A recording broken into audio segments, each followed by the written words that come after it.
Okay. Nidrashti lelo sha'alu. So starts the 65th chapter, Paraf Samachay, the second to last chapter in the book of Yeshayah. I responded to those who did not ask. Dimseiti lelo vikshuni.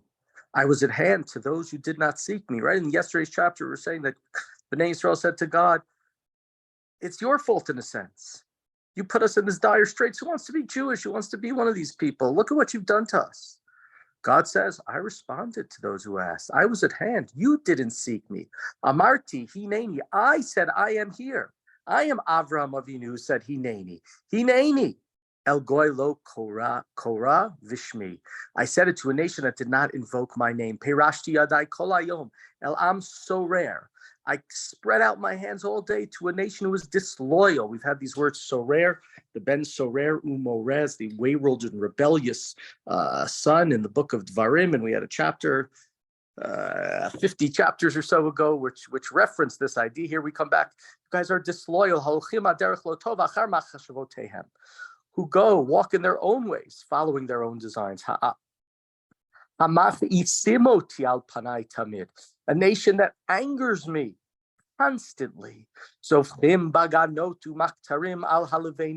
they sacrifice in gardens. They burn incense on tiles. I don't know if there's some sort of necromancy. They sit inside tombs. Uvan surim yalinu, when they pass the night in secret places. Hauchlim b'sar hachazir, who eat flesh of the swine. Umarak pigulim kleihem, with broth of unclean things in their bowls. This is one of the rare times where perhaps in the Torah, in the entire Tanakh, we reference the idea of Bnei Israel eating not kosher. Now here it seems to be within the context of idolatry, but it's not really something that's discussed. It's interesting to think about because such a major part of who we are as Jews, being keeping kosher. And here, but in the Tanakh, it really doesn't come up, mostly because the Jews are all together in their own land. So it's not really a live issue. But here it mentions that people are eating the flesh of swine, which is not kosher. We'll come to something, one of the real times where it really seems to mention it, we'll come to it a long time ago in the book of Daniel, where it talks about sort of Bnei Israel and Kashrut. Continuing verse 5, Pasuk Hey, Haomrim krav elecha, al tigash bi ki kidashticha. They say to me, keep your distance, don't come closer, because I would make you consecrate. Such things get my anger upset, right? That's what they say to me. Keep your distance from me. It's been written, it's recorded in front of me. Lo echesheh ki im shilamti v'shilamti al seitam. And so I will not stand idly by, but I will repay. I will deliver their sins back to them. They will have this decree. They will suffer. Avonotechem va'avonot avotechem yachtav amar Adonai. Asher kitru al heharim ve'al hagvaot cher funi. Umadotai pu'ulatam rishona el chekam. Your sins and the sins of your ancestors, God says, for the sacrifices, not to God, the sacrifices on the mountains and the hills were an affront to me. They were rebelling against me, and I will count them all in my bosom. I'll count them all close by to know and to serve retribution for each one of them. So, we've left behind the joy and the majesty. We sort of left it in chapter 64, but in chapter 63 and 62, the hope, the blessings and the messianic visions. Here, going back to God's wrath at Bnei Israel for their continuous sins and for their not searching out God. Continuing Pasuk Chet, verse 8. Kol amar Adonai kasher imsa tirosh be'eshkol v'amar al tashchitehu kivracha bo. God said, as it goes with new wine, right? When the grapes are in the cluster, somebody says, don't destroy it, there's good in it, right? Somebody's going to look at it who doesn't know, it's not a vintner. So I will do for the sake of my servants and not destroy everything, right? Somebody can look at it and say, oh, that looks bad, but so they don't listen to God. God says, I'm not going to destroy everything. Votsetim Yaakov Zera, and I'll bring forth from Yaakov an offspring, Umihuda Yoresh Harai, and from Judah, the heirs of Harai, Har, mountains, my mountains. Ve'rishuha v'chirai va'avadai yishkenu shama. My chosen ones, right? Bnei Israel was God's Bachar, chosen, and my servants will dwell there. So this is the idea, right? We still come back to the messianic vision. V'haya hasharon l'nevetzon. The Sharon region in Israel, of course, will become a pasture for flocks. Ve'emek achor l'revetz bakar, in the valley achor, a place for cattle to lie down. La'ami asher dirashuni, for my people who seek me out. Right earlier in the chapter, God started with, "Where are my people? I seek them out, but they don't. I say hineni, but there's no response. They're not trying to seek me out." Now God says in verse 10, "No, there are people who are seeking me out, and those people will return, and they will return with seemingly great wealth for their cattle, for their flocks." Will need lots of room, lots of land for pasture.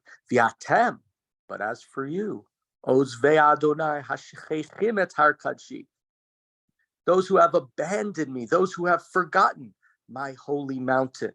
Ha'orchim lagat shulchan v'hamimlaim lamni mimsach, who set a table for right there for luck. They're looking for, they're looking for it's like happenstance, chance, and fill a mixing bowl for destiny. Umaniti etchem lacherev v'chulchem latevach tichra'u. Ya'an karati v'lo anitem dibarti v'lo shematem v'tasu hara b'einai uvasher lo chafatzti bichartem. I will destine you for the sword. You will all be slaughtered after you're kneeled down. I called, but you didn't answer. I spoke, but you didn't listen. You did that which was bad, that which was evil. That's what you chose. And here, of course, the word bachar is the end. God in the right two verses ago said, the nation asher bacharti, the nation that I chose. But here God is saying of asher lo chafatzti bechartem. But right, you didn't choose me back. You chose the things that I don't want you to do. Lachein ko amar Adonai Elohim, hine avadai yochlu v'atem tiravu, hine avadai yishtu v'atem titzma'u, hine avadai yismechu v'atem tevoshu. So God says, my servants will eat, but you, those who are not listening to me, you will suffer. You will be hungry. And my servants will drink, and you will be thirsty. My servants will rejoice, but you will be bosh. You will be shamed. Hine avadai yaronu mituvlev. My servants will shout out of joy and gladness. Vatem titzaku mike'ev lev umisheva ruach teyelilu. And you will cry out in anguish, howling in heartbreak. That word tialelu yalal, that's one of the words that's used in the Gemara, not from this verse, to describe the sounds of the shofar on Rosh Hashanah, 1 month away from us, is the yalala yala. So it's the same word here, howling in howling. Vinachtem shimchem lishvuah levichirai vehemitcha Adonai Elohim v'la'avadav yikra shem acher. You will leave behind a name, which will be a name that people use to swear, to curse. Right? That's what's going to happen. Your name is going to become with something that was supposed to be great. The descendants of Avram is going to become a curse. That people are going to say, just like X, God will slay you. But my servants, right? That's for the wicked. My servants, they will be given a different name. You can see why this chapter 65, is a chapter that's loved by Christians as well. Asher hamitbarech ba'aretz yitbarech be'Elohei amen, v'anishba ba'aretz yishava be'Elohei amen, ki nishkachu atzarot harishonot v'chi nisteru me'enai. Whoever blesses themselves in the land will be blessed themselves by God. Whoever swears in the land they need to swear by the true God. And then their troubles will be forgotten. It will be hidden from their eyes, right? So this is saying the people, the avadai, their troubles will be forgotten. They will, once again, these are the tzaddikim, the ones who serve God, and they will be together with kinei vorei shamayim chadashim v'eretz chadasha, because I'm going to create a new heaven and a new earth. We've talked about in the past, very often in the chapters in the 40s and early in the 50s, there was a lot of talk about God, who was the creator of the earth, who stretched out the heavens. And now there is Now we talk about a new Shamayim, a new Aretz. Was mentioned one time earlier in our book, but more often talking about God as the creator of the heavens and the earth. Velo tizacharna harishonot, velo ta'alena alev. The things that were in the past, they won't be remembered. They will be forgotten. Ki'im sisu v'gilu ade'ad, asher ani vorei, ki nini vorei Yerushalayim gila, the ama masos. But right after this new creation, this new heaven and earth, exactly what does that mean? We don't know. A new world order. After that, there will be rejoicing forever for this new creation. Yerushalayim will be a place of joy, and my people will be joyous, will delight in it. V'galti Yerushalayim, and I too, God says, will rejoice in Jerusalem. V'sasti v'ami, and I will delight in my nation. V'lo yishama ba'od kol b'chi v'kol ze'aka. And what won't be heard anymore in Jerusalem is wailing and weeping and crying, because it will be a time of great joy. Lo yeh misham od ul yamim v'zaken asher lo yimaleh et shama. There won't be an infant or an elderly who does not live out their lifetime, right? Nobody's going to die young. There's not going to be tragedies, which there's so many of course, in the world. Kianar ben me'ah shana yamut, v'achoteh ben me'ah shana yikulal. Because, right, the youth, they'll live to be 100. And whoever doesn't live to be 100 must be that they are sinners, they are cursed. Uvanu batim v'yashuvu, and you will build houses and dwell in them. V'natu chramim v'achlu piryam, and you will plant vineyards and enjoy their fruit. Of course, this verse is saying that Bnei Yisrael, you will be there. You'll have the time to plant, the time to build houses. You won't be running away. Lo yivnu v'acher yeshev, lo yitu v'acher yochel. It's not that you will build and somebody else will dwell in it. You will plant and somebody else will enjoy it. We saw that at times with Bnei Yisrael. Book of Shoftim and the Book of Malachim, Bnei Yisrael were at times planting, and other nations, Aram in the Book of Malachim, would come in and take all the crops that they had planted. Because like the days of the tree will be the days of my nation. Been to museums and seen ancient, tree stumps or trunks from sequoias in California. I do not know that Yeshayah knew about those trees, but trees that live 600, 700, 800, 900 years old. And so God is saying, this is not just the 600, 700, 800 years old. It's saying it will be something that lasts forever. Umaseh yedehem yivalu v'chirai. And my chosen ones will outlive the work of their hands.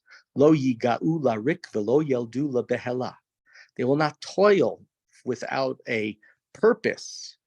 And right, kizera bruchei Adonai hema v'tetzehem itam, because they are now God's blessed people, they and their offspring. And here we have a verse that's mentioned in fast days. V'hayaterem yikru'u v'ani ene odheim midabrim v'ani eshma. Before they pray, I will answer. While they are still speaking, I will respond. My answer to them, my blessing to Bnei Yisrael will be even before they ask the question. Zev v'taleh yiru che'echad, v'aryeh kabakar yochal tevim, v'nachash afar lachmo, lo yareu, v'lo yashchitu b'chol har kadshi amar Adonai. And so a chapter that started with destruction and God saying, I looked for my nations. I said, Hineni, you weren't there. Eventually, we come to the point where then it talks about how there will be the righteous, there will be the tzaddikim. God says, our avadai, are my servants, they will be returned.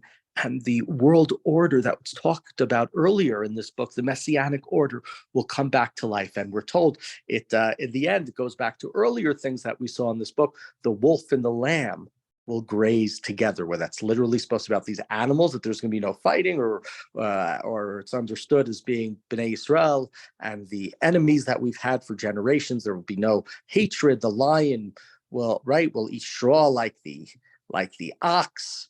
The serpent's food will be the earth. That is to say, it will not attack humans, no venom to us. In my sacred mountain, nothing evil or vile will be done. These are the words of God. And so once again, very black and white chapter. Those who listen, things are eventually going to be great. But we have to say, Hineni. We have to say, I am here to God, follow God's message, and then hopefully this prophecy with its beautiful messianic end, like we've seen in other chapters where it says the lion lies down with the lamb, will come true soon in our days.